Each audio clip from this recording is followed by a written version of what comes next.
Have you ever played a prank on someone that cost them their life? This is my story. A story that haunts me to this very day. A story no one knows the full truth about. I am a hardworking medical doctor, and beyond my profession, I am deeply spiritual. I have always had a strong relationship with God, and that faith influences every aspect of my life, especially my relationships. When I began seriously dating at the University of Cape Coast, I made a personal commitment: no sex until marriage. I was firm about it. The young woman I was dating at the time struggled with that decision I took, and eventually we had to go our separate ways.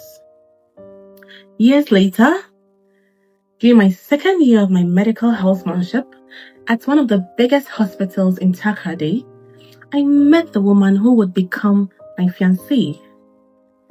She came in as a patient with a condition known as dysmenorrhea, painful menstruation. What began as a professional consultation gradually turned into conversations. Conversations turned into friendship, and friendship turned into love. And before I knew it, we were deeply in love. We courted for a little over a year. I knew almost everything about her. Her dreams, her fears, her childhood stories, her favorite meals. But there was one thing I had never seen. I had never seen her vulnerable. I had never seen her cry. I had never seen how she handled deep sadness. And strangely enough, that bothered me a lot. I wanted to know how she behaved when she was broken. I wanted to know how she would respond to devastating news. I wanted to see myself step in as her comforter, her strength, her protector in her lowest emotional moments. It sounds foolish. It was foolish. But at the time, it felt like curiosity mixed with love. So I decided to prank her. Little did I know that this harmless prank will lead to the worst mistake of my life. The idea that came into my mind was cruel. Though I was convinced myself it wasn't, I made up my mind I would trick her into believing she was HIV positive. I already had 4 HIV positive test kits that had been used from positive patients, carefully hidden in my room. I had also purchased 4 brand new empty test kits for the exercise. My plan was simple. I would perform the test using a new kit. I would explain that sometimes the reading takes a little time. Then, without her noticing, I would swap it with a used positive test kit and break the bad news to her. I would repeat the process until all 4 kits confirmed the same results. My goal was to see her cry, to see her break down, so I could hold her, so I could comfort her, so I could prove that I would never leave her in her darkest moments. I loved her so much that I wanted to experience every side of her emotionally, even the painful one. Then the opportunity came. One Saturday evening, she called me. She said she was feeling feverish and had developed some blisters in her mouth. She noticed them in the morning, but did not want to disturb me because of my shift at the hospital. It was a morning shift. I quickly asked her to come over since I had closed from work. I remember how eager I was at the time. I had already prepared everything. She arrived at 7 p.m. I carefully examined her and casually mentioned that her symptoms were similar to HIV and that we should run a test just to rule it out. She panicked.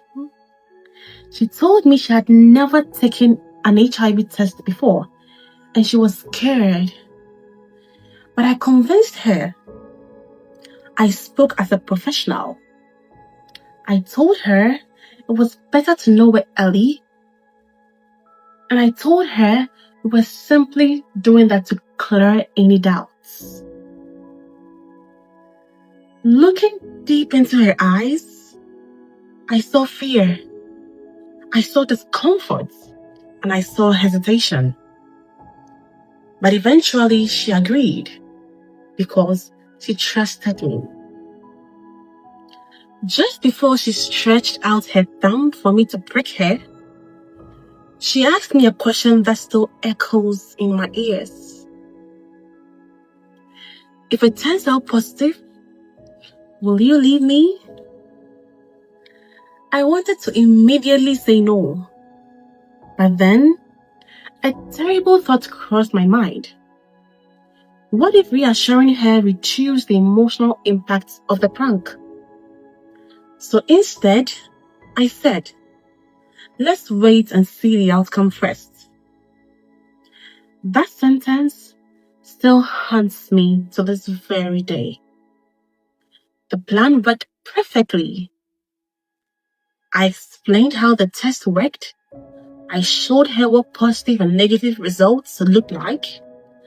I pricked her finger. I pretended to wait. And I swapped the kit. When she first saw the positive results, she froze. She couldn't believe her eyes. She asked that we do another test.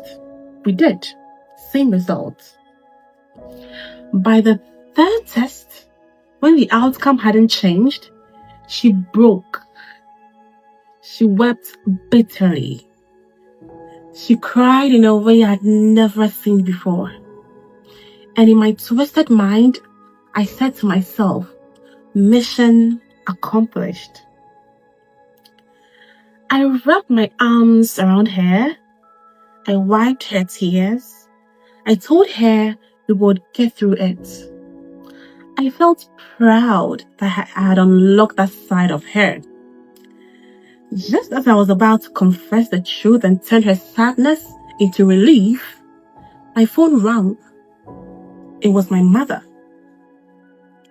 My mother heard her crying over the phone and asked what was wrong. I lied and told her she had a severe flu, which was why she was sniffing. My mother then asked to speak to me privately, saying she knew my fiancé was around. So I stepped out of the room and that phone call lasted 40 good, or let me say bad minutes. 40 minutes. When I returned to my room, my world ended. My sunshine, my heartbeat, my source of oxygen. She had cut open her vein at the wrist. There was blood everywhere. The sight of this froze my soul. The fact that she cut her wrist with my own knife, a knife in my kitchen, broke my soul. I checked her pulse quickly. It was very weak. Deep down, I knew the truth. I knew that if I wasted any second, that could end her life. I rushed her to the hospital immediately. My colleagues and I began emergency treatment. blood transfusions, and resuscitation efforts. But I was shaken so badly that my colleagues asked me to step aside. So I stood outside for 30 long minutes. 30 minutes filled with nothing but regrets. Regrets for the lie, regrets for the prank, regrets for my ego, regrets for the decision, regret for that sentence, let's wait and see.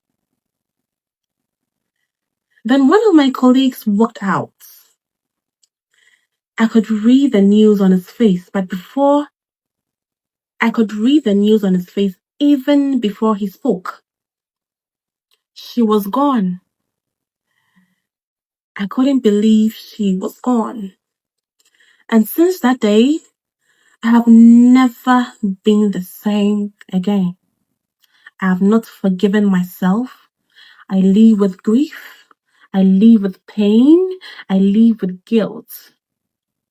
With the unbearable knowledge that a prank, something meant to entertain my curiosity, cost the life of the woman I loved so deeply.